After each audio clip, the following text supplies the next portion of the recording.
99.3 Nigeria Info. Good morning to you, Lagos. Welcome to the second part of Dailies today. We're live from our studios on the Timian Crescent, Victoria Island, Lagos, Nigeria. I'm Sheriff Quadry. I'm Jimi Disu. Good morning. And just to let you know that you can watch this show on Facebook and on YouTube, Nigeria Info 99.3 is how you can watch. And happy Customer Service Week. Yesterday it started in our premises yesterday, and it was fun. It was glorious, and we were both there. I was there. I enjoyed myself tremendously. Yeah, and I'd like to thank you guys for the nice gifts that you gave me. of course. It was very nice of you. How did you know that Lamborghini was my favorite car? We just did some research, and we felt that I would like to. What if from Lamborghini? I would like to take some speed on the Lagos Calabar Coastal Highway. You could. Yeah. Thank you very much. Thank you very much, Nigeria Info. It was nice yesterday. Very nice. Yes, indeed. Yes, indeed. And the customer service week continues today. It's all week long celebration. We're going to be having some guests in the studio as the day goes by. Today, our friends at the agencies, Is it our open friends to the from public? it's for customers. Oh, customers. It's Okay. for customers. Yes. But listeners are customers. Yes, they are special customers. Oh, so it's for ordinary customers. Special customers. They are very, very important. I mind our voice right there, right? Okay. All right. Let's get started, Lagos. Let's get started. We're going to start with this story here. In the Punch newspaper, page 7, 2027, lawyer asks court to stop Jonathan from contesting. Yep. Okay. So Jonathan is contesting. It's causing a lot of ripples, and it's not unexpected.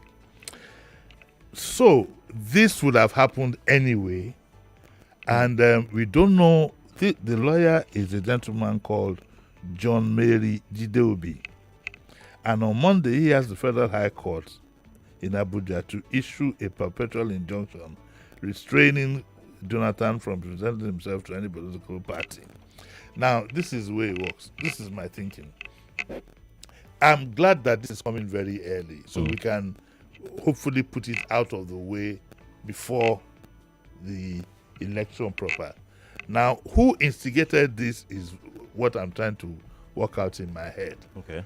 Could it be the APC government trying to stop him in his tracks? But knowing how cases go, how long will it take the High Court, then appeal court, and then the Supreme Court to dispense with this kind of so I have a funny feeling that Jonathan's participation might be dead on arrival. Oh. Because it might not, there is no way, I'm thinking very strongly, there is no way all the issues of contention around him will be resolved. The election is virtually next year, really. And this year is gone. It's just gone. Actually. We're looking at I'm already in the Christmas mood. Okay, so next year is the election year. So I think that I suspect that barring any miracle, it might be dead on arrival. Now, I don't know whether it was the Jonathan camp have done their homework and to anticipate they got this gentleman to file this injunction so that it's decided once and for all. It's a development I intend to keep my eyes on, and everybody should keep their eyes on. Jonathan presents an opportunity to a lot of politicians and people likewise because of the various attractions that are attached to. I'm not saying he's a fine boy, he's not a bad-looking guy, but it has more to do, like, he's sellable to the north, he has only one tenure. His disposition towards the country during his time also shows that he's relatively a peaceful man and not given to I have to be very careful now, but he's not a Jagaban. A Jagaban is a rough rider, there's no doubt about that. He's a rough rider. He plays politics. 9 cases out of 10 his decisions are on political. You understand what I'm saying? Jonathan is more of a gentleman, and the political atmosphere might be a bit more settled under him than it is under. Jagaban is a risk taker, and And most importantly, Jagaban, I don't think he gives a damn what anybody thinks. He might pretend to do so, but I think he doesn't give a damn. Say what you will, do what you will. And I've seen him demonstrate that once he was interviewing someone. I said, I'm the president. I will do the president. Jonathan provides an opportunity for that. A lot of people are not happy with the way Tinubu has been going, the way he's been running his government. There's been so many issues.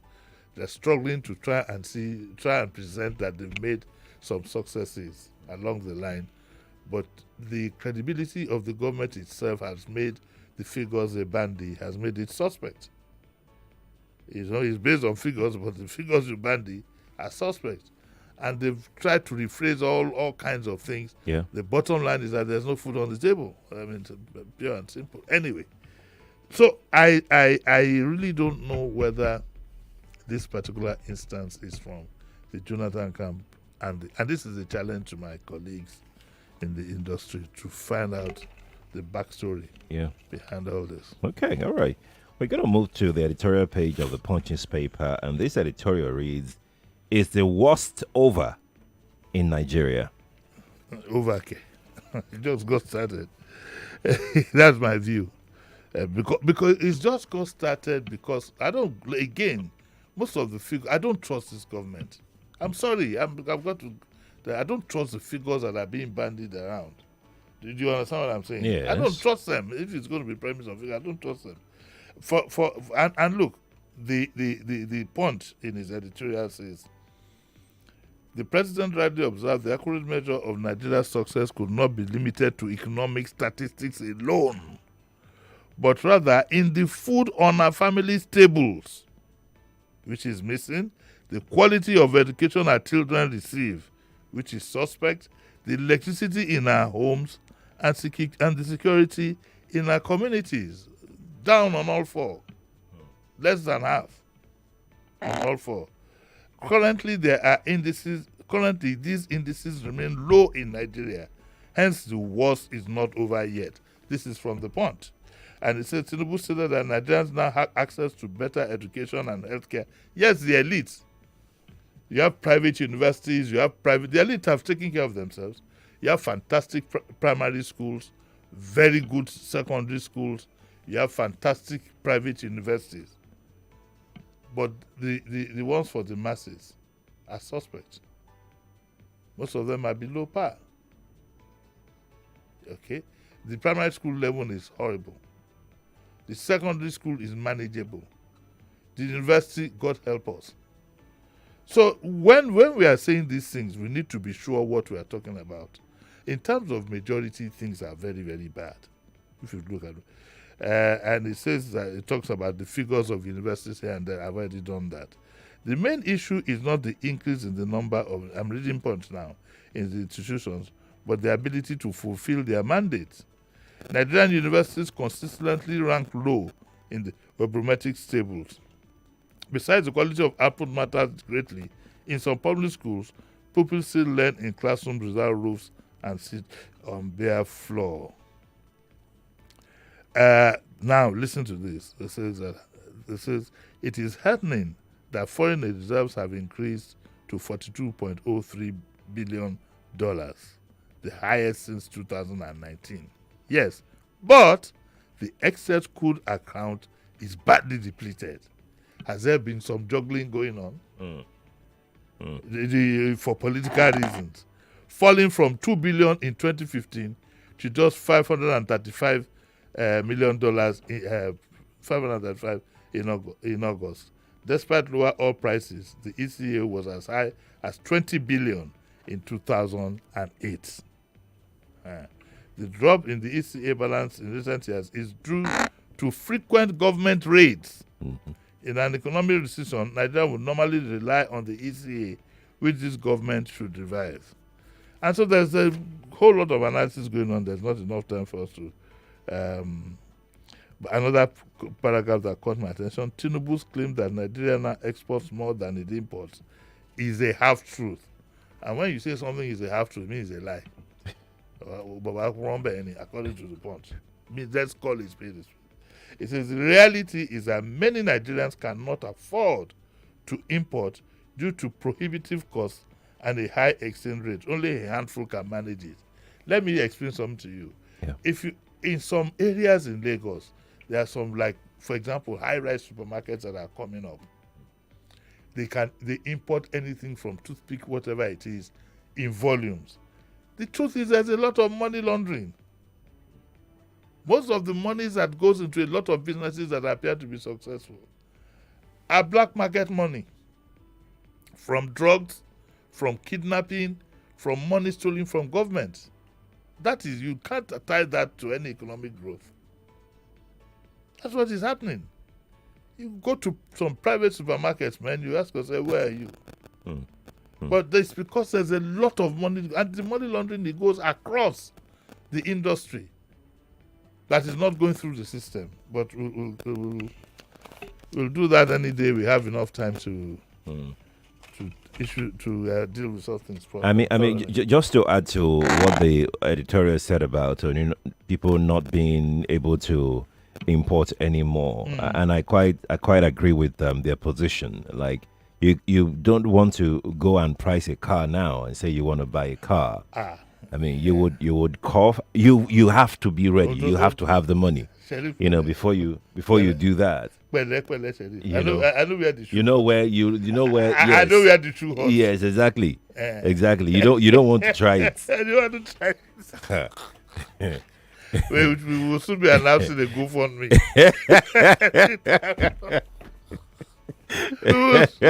I mean, that is why people are not importing. The duties are crazy. Let me see now. We will soon allow the GoFundMe. Is it GoMeFund or GoFundMe? GoFundMe. Sheriff, I know where this.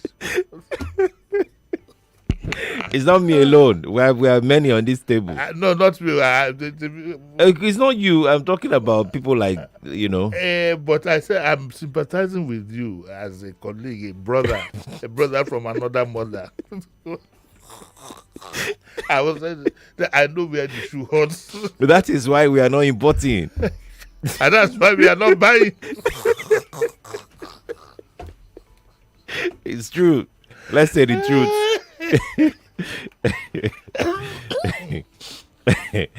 Let's go to page 2 of the Punch newspaper. This is another interesting story, by the way. Pengasin fires back as Shetima defends Dangote. No, Pengasin didn't do well at all. They didn't do well at all. And I like the position of the. And I listened to Senator Adams Oshomole, top-notch analysis he did on the Pengasan issues, saying, in essence, that a lot of restraint should have been applied before they went on this strike. Just because some people were sacked in the company, you put the whole country.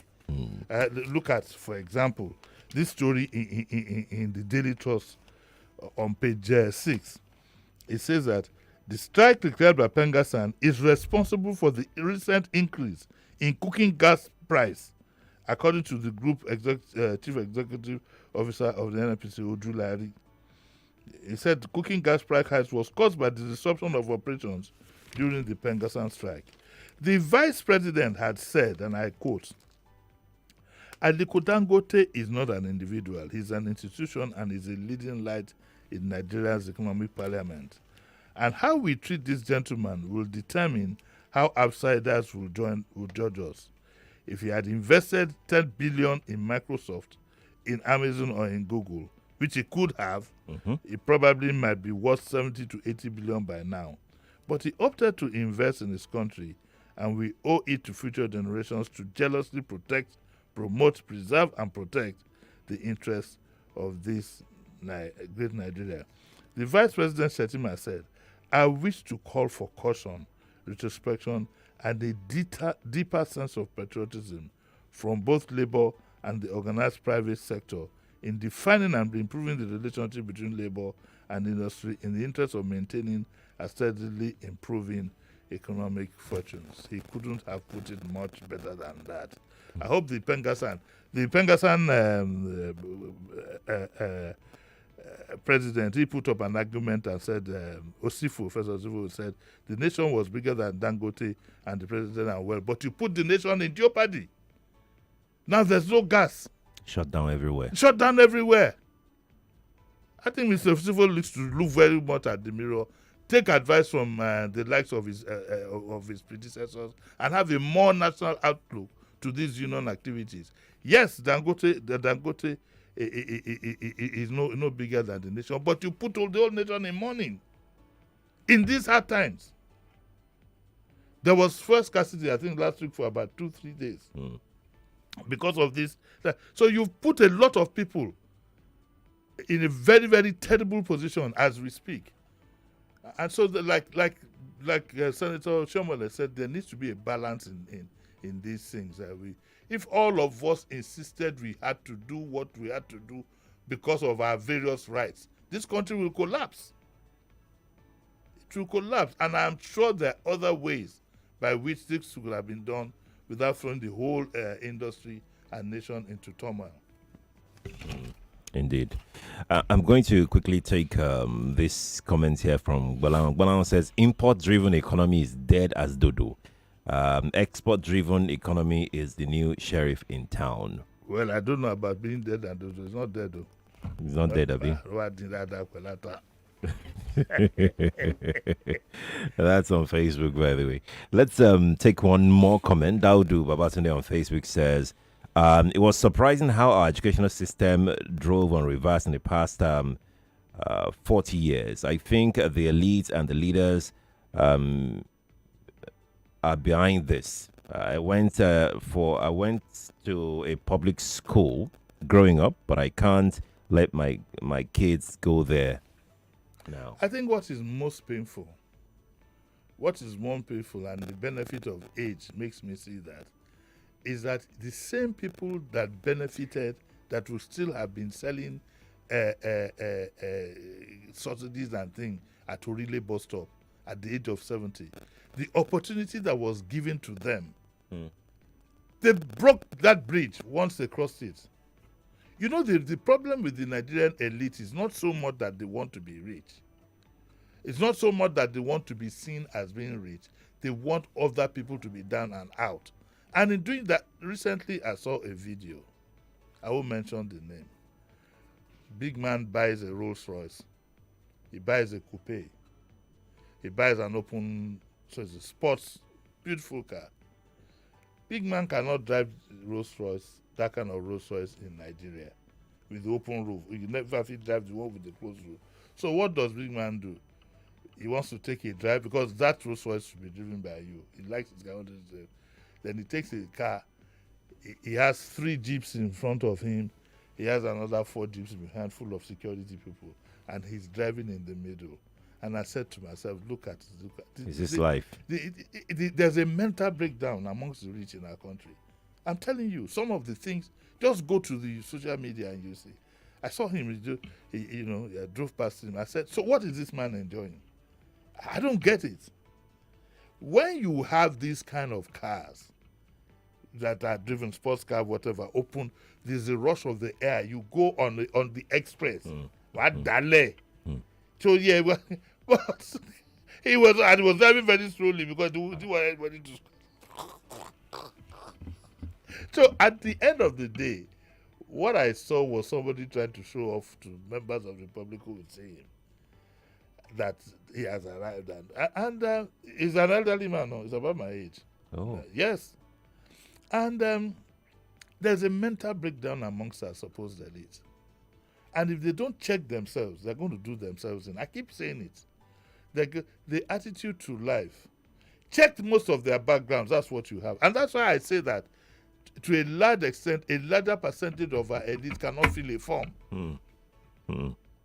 They want to hide their background and they want to make it difficult.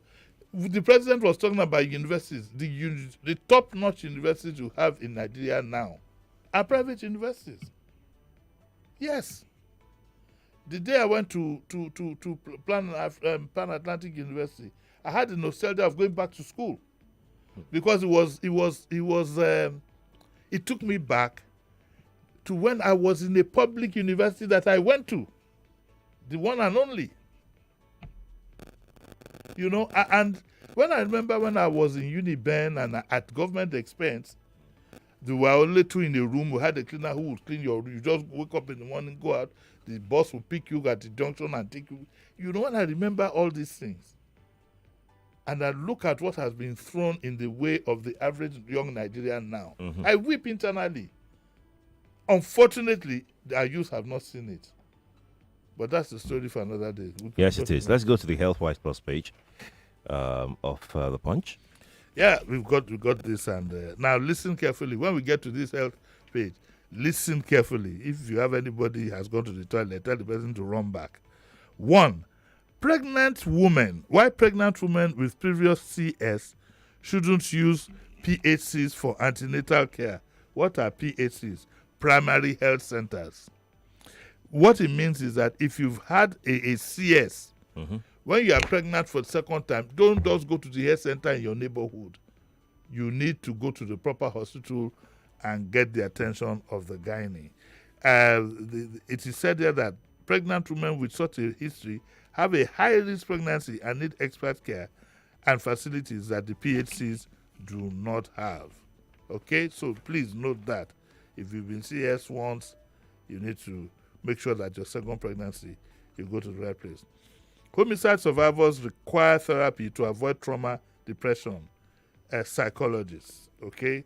These mental health experts have stated that witnesses and survivors of gruesome killings, you know, sometimes in a neighborhood, we're going to throw a tire around somebody and set him on fire. People like that, people who witness such things, they require therapy. The truth is this: Nigerians joke with mental health. That's right. Yes, how we joke with it. We don't know the kind of massive destruction that it can bring. There are some mental health situations that are so bad, they might not even manifest in the first 5 years.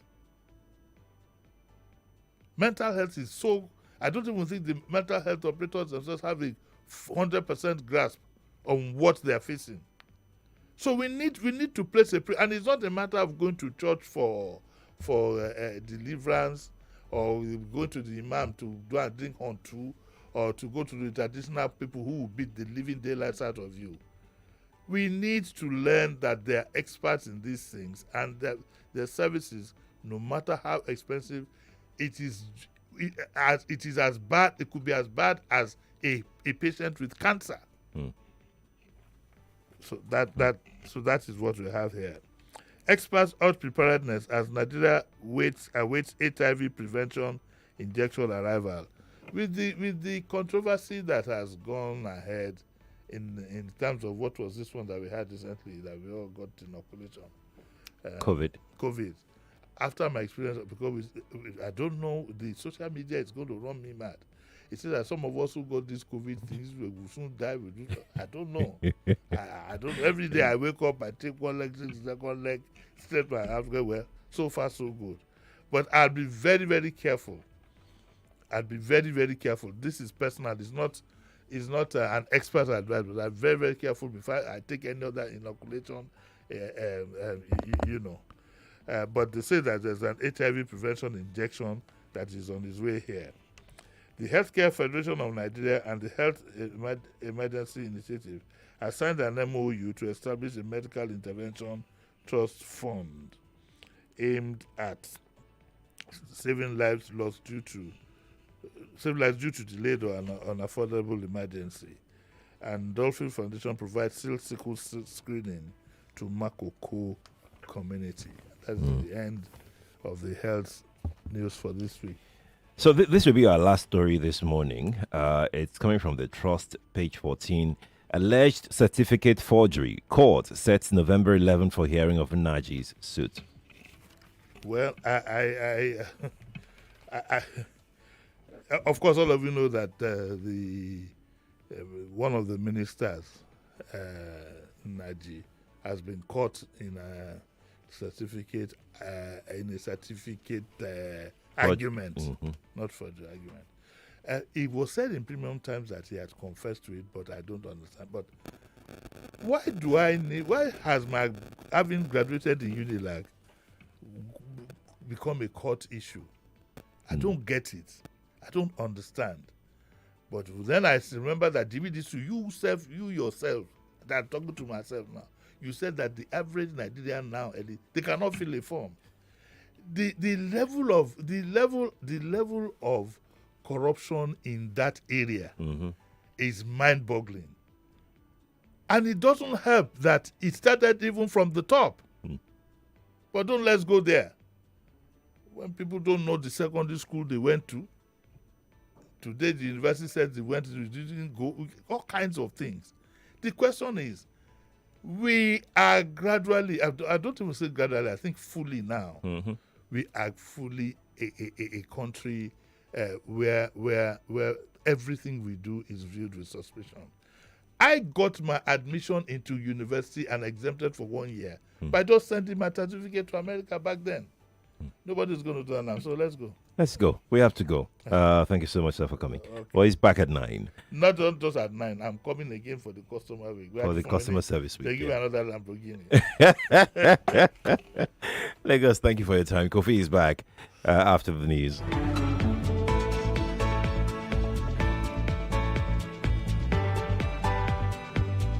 99.3 Nigeria Info. We are more than just radio.